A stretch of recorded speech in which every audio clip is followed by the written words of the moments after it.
qui ont leur schéma vaccinal complété à 2 doses, la question vient de la 3e dose. Je prends un médicament pour avoir un bénéfice. Le bénéfice de ces injections, c'est espérer ne pas contracter ou éventuellement ne pas propager le Covid-19. Et là, on nous dit, vous avez pris 2 fois ce médicament, ça ne marche pas, il vous faut une 3e dose de ce médicament-là.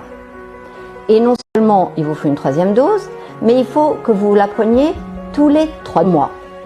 Plus vous recevez cette injection, plus vous allez conditionner votre corps à ne répondre que par ces anticorps qui chutent et qui sont en toute logique inadaptés par rapport au prochain variant qui sort. On a eu une variant Delta, Omicron, donc on voit bien qu'il mute en permanence. C'est une course un peu statique, puisque depuis le début, les anticorps qu'on nous fait produire, anticorps contre la souche originelle de Wuhan, qu'aucun de nous n'a jamais rencontré.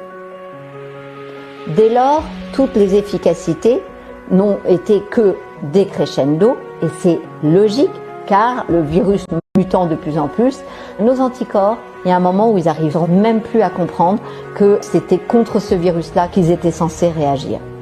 Et ça m'amène à un point sur lequel on a plus d'interrogations que de réponses, qui est jusqu'à quand peut-on stimuler la capacité de notre système immunitaire?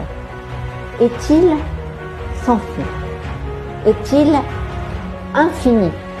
C'est-à-dire que si on se prend une dose tous les 3 mois, y a-t-il un moment où notre système immunitaire va être fatigué et ne sera plus en mesure de répondre à aucune maladie?